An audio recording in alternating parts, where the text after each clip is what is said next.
Chapter 14 of the United States History Book, Section 3, the Mexican War with America, happened on May 1846 to September of 1847.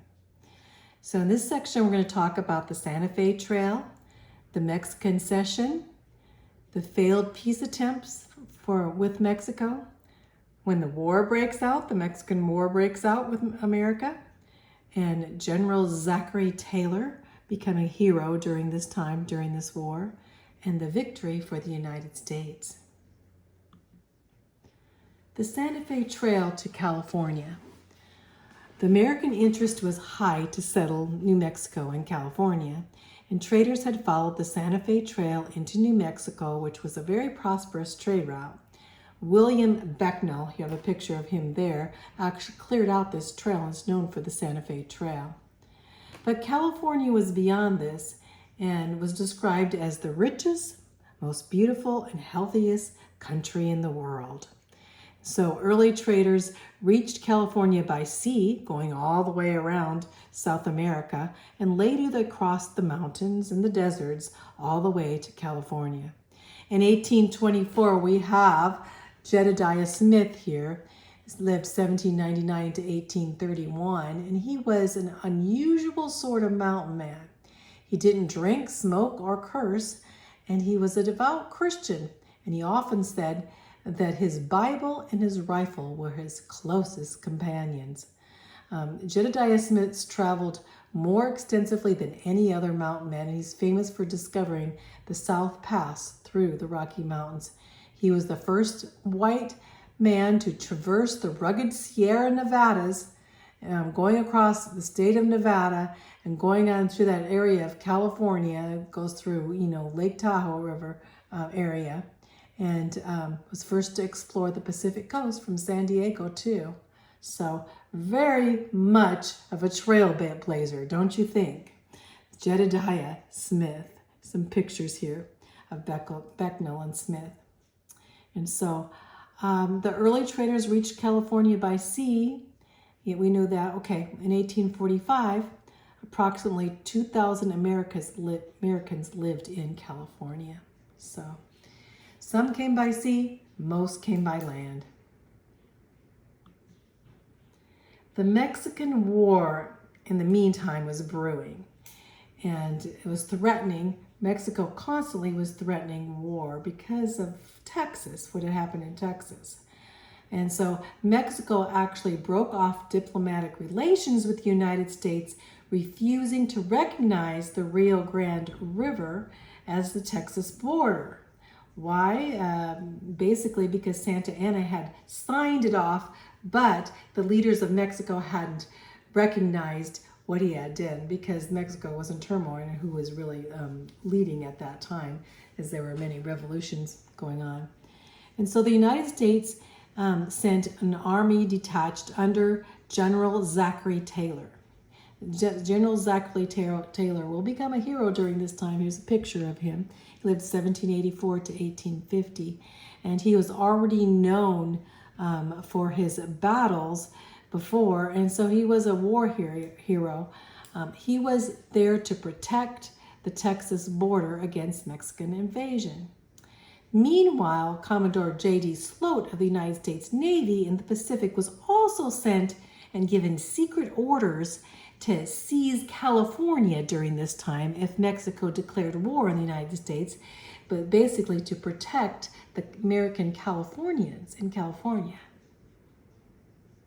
California then, of course, was part of Mexico. And so they were getting ready to think, okay, we're going to take over California if Mexico decides to go up against us. Slidell's offer of peace. Well, in November of 1845, President Polk was president there, and he made one last attempt for peace. He had tried to make peace with Mexico before. He sent his diplomat, John Slidell, lived 1793 to 1871, to head a special envoy to Mexico. And he wanted, first of all, Mexico needed to recognize the independence of Texas and acknowledge that the Rio Grande River was the southern border. He would also offer to pay $2 million of claims and losses that actually had been against the Mexican government at that time, and also $5 million to buy New Mexico, and an extra $25 million to buy California. So he set forth this so that we did not want war with Mexico, but gave them this offer. Well, do you think they accepted the offer? Well, let's find out. Failure of the peace offer. So neither side was willing to give in demands for peace. And so Mexico at this time had a very unstable government, and this had all prevented the sale of New Mexico and California. So they decided not to let Americans buy these states. And as you can see here, here was the disputed area. Here's Texas. Here's the Rio Grande. That area was what Santa Anna had previously said would be the border. What they said, no, it's going to be this border. It was 150 miles north of this border. And so this whole area is being disputed. Many Americans were already settled there, and they were willing to go to war with the Mexican authority. And with the failure of Slidell's offer, war seemed about the only option that could happen. And Mexico, claiming that Neches River boundary that the United States had never heard of, that they had done before, so it was very, at this time, the negotiations would not happen. It was evident that we'd have to go to war with Mexico. War breaks out with Mexico. General Zachary Taylor, he was called Old Rough and Ready. Well, he marched his troops south from Corpus Christi, Texas, to the north band of the Rio Grande River to protect that area of Texas. Well, the Mexican government, in the meantime, considered him going into this area as they thought it was part of their country. And so Taylor's move was considered an invasion of Mexico. And so May 1848, the Mexican forces attacked part of Zachary Taylor's forces. And thus, President Polk of the United States declared a state of war with Mexico. And Congress then declared war on May 13th, 1846, that we were at war with Mexico. The Mexican War was very popular, except in the New England area with the Whigs, because they opposed the plot to extend slavery. So slavery was still kind of the issue with Texas then. But most Americans stood behind, going to war in Mexico under this situation. So here we have a picture of Zachary Taylor here. And of course, we had advantages because we had superior firepower, power and artillery. And of course, we had Zachary Taylor and other West Point graduates. We had the generals that were much more trained, better, I should say, than the Mexican troops leadership. A victory for the United States over Mexico. The Mexican forces were poorly equipped and poorly led. General Taylor drove the Mexican forces out, and he captured the city of Monterrey in September of 1846. And this was a great victory for Zachary Taylor. Like I say, later on, Zachary Taylor became such a hero during the Mexican War that he would become president of the United States. And another general, General Winfield Scott, again, on he lived 1786 to 1867, was sent by water to attack the coastal city of Veracruz, and then to press on to overcome and attack the city, Mexico City, which was the capital of Mexico. Santa Anna, he was the general in charge again. He took advantage because he knew that some of Taylor's forces would go to help General Scott. So he kind of knew that this would happen. So he knew that Taylor's forces would be weakened. So he decided that he would attack Zachary Taylor's troops at this time. And he did. And this was at the Battle of Buena Vista in February of 1847. Although Zachary Taylor had way less troops at that time than Santa Anna, Zachary Taylor won the victory. General Taylor won the victory over the overwhelming odds against the United States troops. So the Battle of Buena Vista was a victory for the United States. And General Scott took Veracruz and then passed on with Zachary Taylor on to Mexico City. And there in Mexico City, he defeated the Mexican army. He defeated General Santa Anna at that time. In September 1847, the American flag was raised over the Mexican capital. Hey, we could have actually taken over all of Mexico at that time and made it part of the United States, looking back.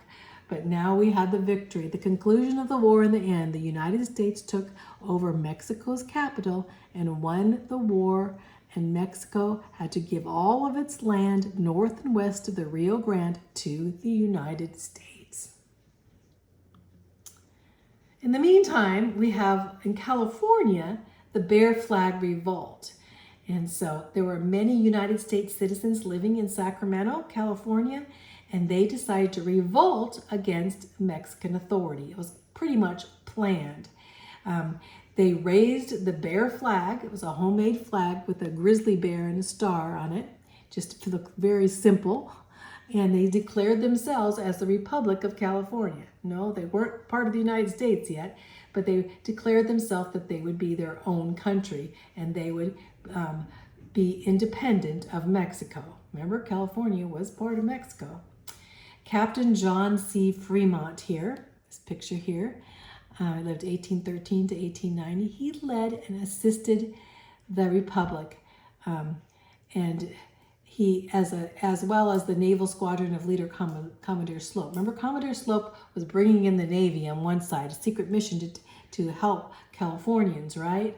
To declare. It was all kind of this secret mission that if Mexico attacked and decided to declare war on the United States, that they would declare California separate from Mexico. So here's a picture of Fremont holding up the flag here, and there's another picture down here, the Bear Flag Revolt.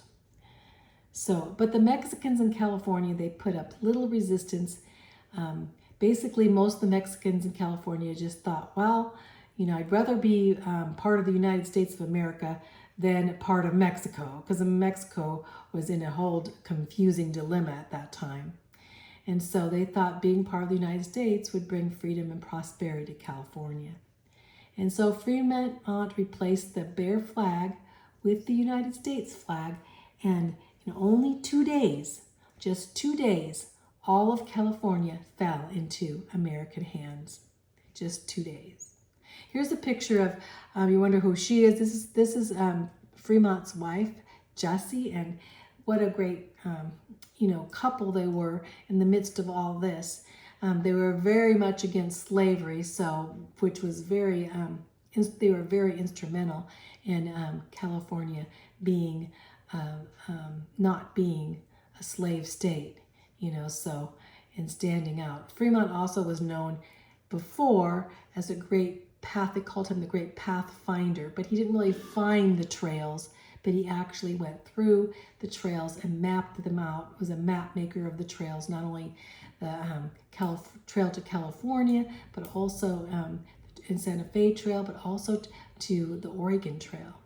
In fact, he would go through, and as he mapped them out, and he would tell about all of the trail area and the flora and the animals and everything and all these things. But his wife, Jessie, later on took all of his journals and made them into almost like an adventure story. And so the people on the East Coast, as they looked towards Oregon and looked towards the West, they would read her books. Actually, she had wrote books on them, almost like adventure books of the trails going west. And so she was very instrumental in bringing forth a lot of the pioneers that came because they had read about Fremont's expeditions there, and she was a great writer. We'll find later on that they both stood together under a great different controversies and turmoils, and actually Fremont would be the first Republican candidate. He basically ran for president against Buchanan, before Abraham Lincoln was president. He also fought in the Civil War too. So there's stories behind here, some pretty dramatic stories I could say is when they got married. Actually, she was only 17 years old, and her dad was a senator, a very famous politician, of the South actually. And Fremont came because he was came into being that pathfinder, to being set out, and came in and visited them, and they fell in love, and her father would not let her marry him because she was only 17 years old, and she was so bright. She was almost a politician in herself, I should say. She knew spoke 5 languages and all this, but she was very attracted to Fremont, and they ended up going off and eloping. And then she stood up against slavery. She was very, very political in that area against slavery, and so was Fremont. And her father was actually opposite. He was actually stood up against them. But anyway, that's the story. I just like telling part of that. It's kind of like, you really get into their lives and look their lives up. So anyway, that's the Bear Flag Revolt. In the meantime, Colonel Stephen W. Kearny, he was ordered by President Polk to lead forces from Fort Leavenworth across the Rocky Mountains into New Mexico area. And Kearny captured Santa Fe in August of 1846 without even firing a shot. He brought his troops right through into Santa Fe, New Mexico, thinking that the Mexicans would put up a fight, but guess what? They did not. They just surrendered. I mean, the whole city of Santa Fe was glad to be in the United States' hands. And then he marched into California without a problem. And in the meantime, debates were going on in Washington about whether California should be a slave or a free state until the Compromise of 1850. But we know in the midst of all this that, of course, Fremont and his wife were standing up, and that it's for California not to be a slave state. They were totally against slavery. The Mexican War lasted only 2 years, from 1846 to 1848. The Treaty of Guadalupe Hidalgo was signed in 1848. And this was what ended the war with Mexico, the treaty. Mexico had been defeated on all fronts, forcing them to sign the treaty. And the Rio Grande now would be the United States' southern border. Mexico, though, ceded California and New Mexican territory, because that was the territory that was disputed. And the United States agreed to pay $15 million to assume the claims of Americans against the Mexican government. So they did pay Mexico.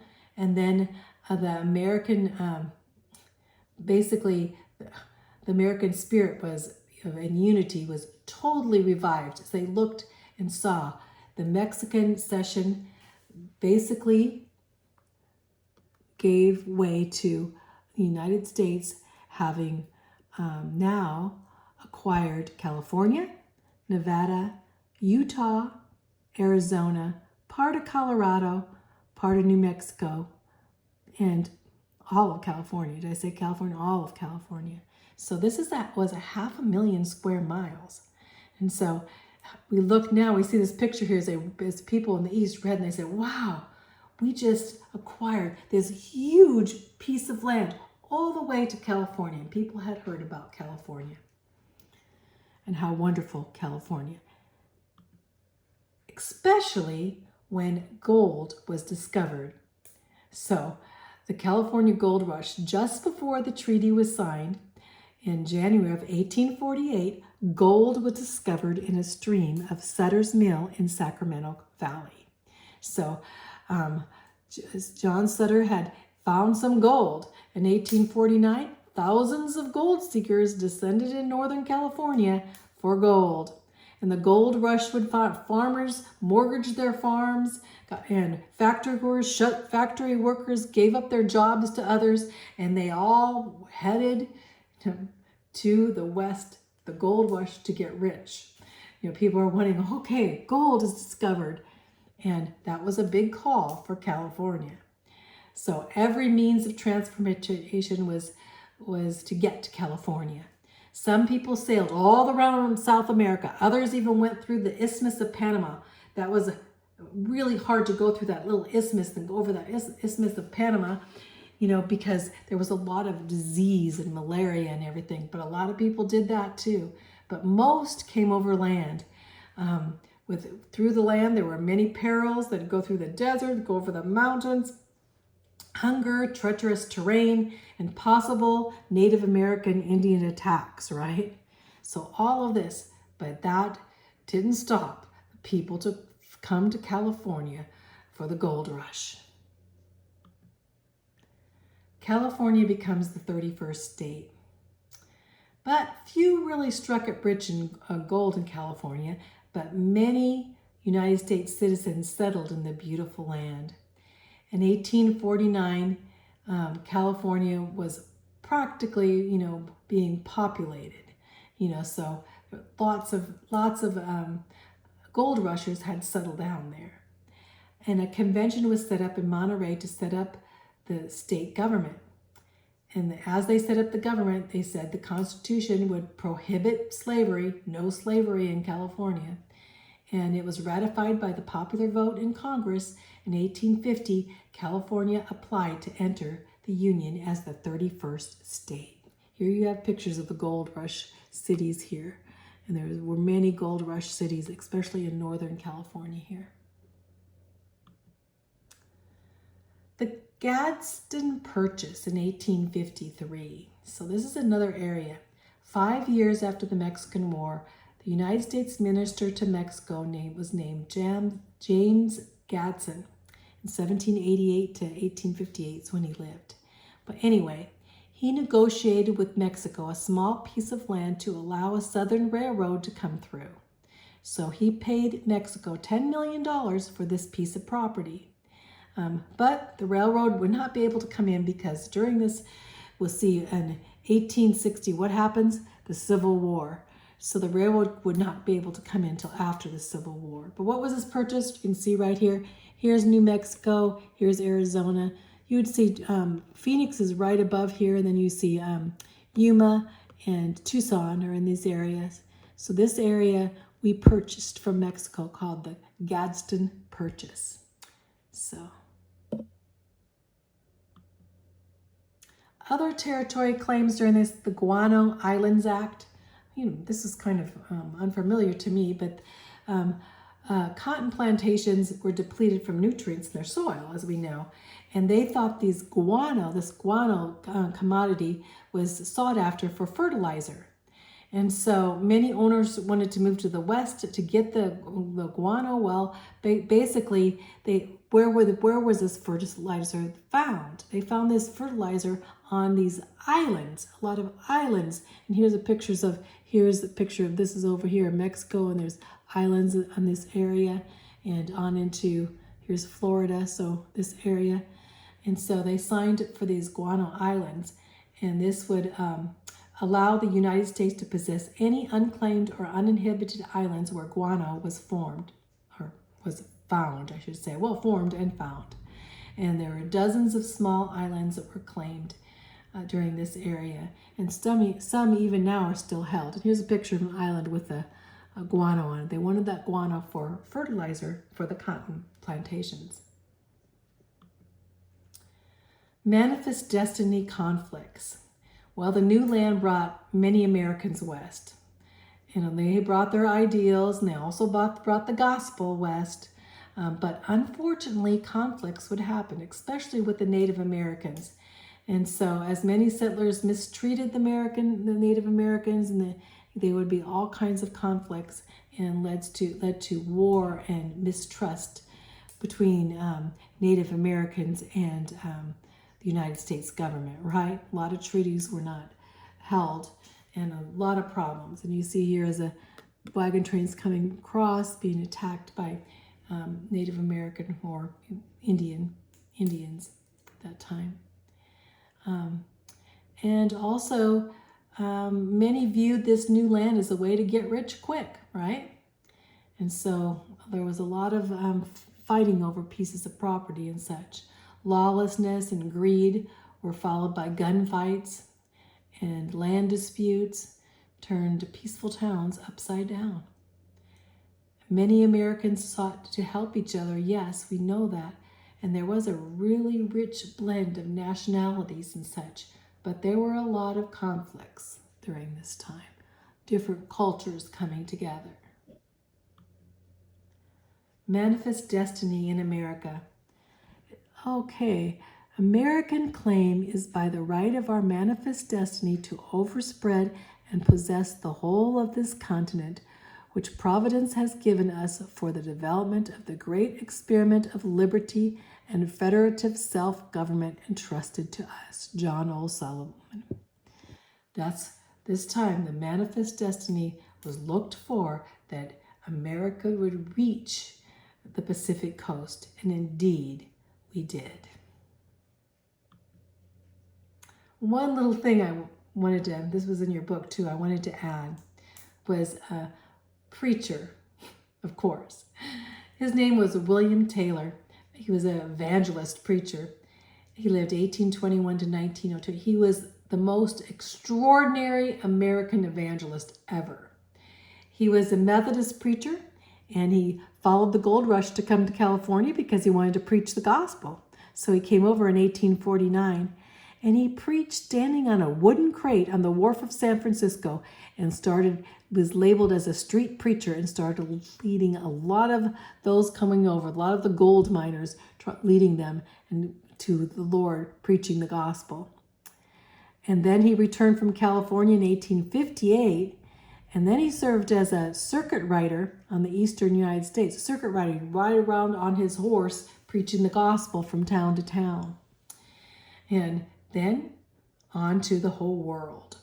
He would bring the gospel. In 1863, he went to Australia and New Zealand, and then next to South America, Sri Lanka, which is part of India, on to India, and he went to Britain and even to Latin America. He also established mission stations across Africa, Central Africa. Can you imagine that? He ministered on all continents except for Antarctica. Geographically, he's the farthest recorded ministry of any evangelist in history.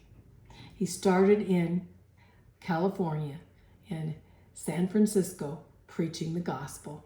It's kind of neat. We end this whole chapter with the gospel message, and Manifest Destiny had a lot to do with bringing the gospel across the United States of America to those that had never heard the gospel before. Amazing.